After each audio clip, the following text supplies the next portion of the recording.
Here's the mantis prawns. Mantis prawns. The crabs. Yeah, so cool.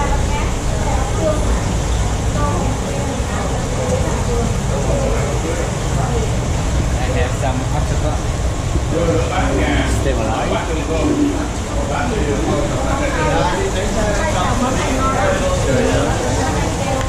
What would you like to eat, Evan?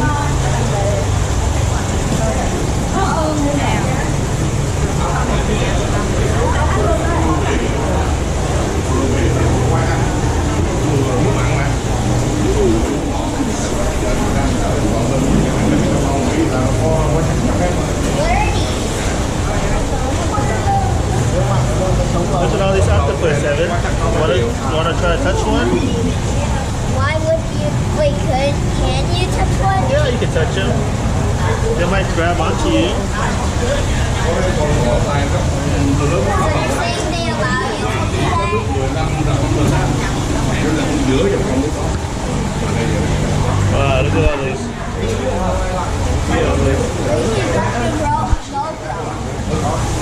Look at all those lobsters, Evan.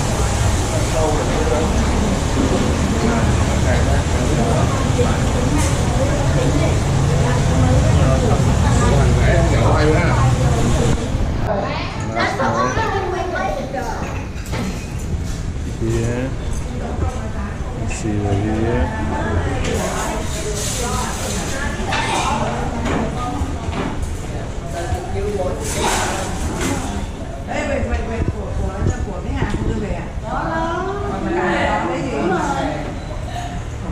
Đấy, hỏi mấy em muốn ngọt gì kêu mấy em.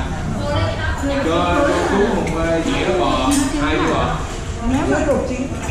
Nó còn sống, chưa ruột chín. Đấy là nó sâu chín. Không, nó chín rồi, nó sẽ ruột.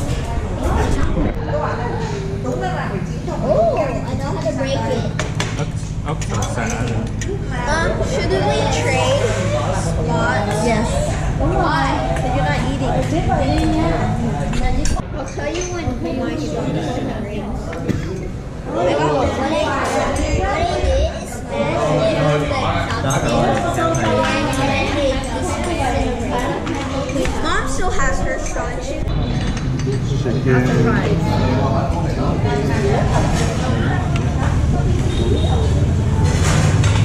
It's good, but ketchup doesn't. Dad, I think you're on record. I am on record. I'm recording you eating a French fry. Really interesting. I'm gonna take it first. Onions. I don't really have good grip of it. Is it clam? No, cái này là gì đây? Finger snail. Oh, finger snail. It's big. Oh, we didn't put the description on earlier.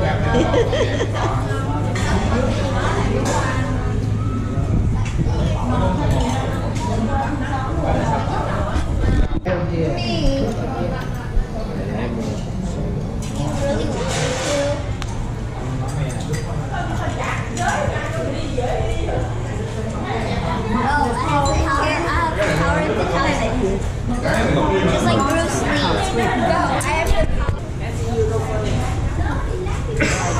Dớt ra mình phải nhúng vô tiếp để chín quá nó không ngon. Rồi mình chấm nha cái này nghe chị. Rồi để em lấy nước chấm.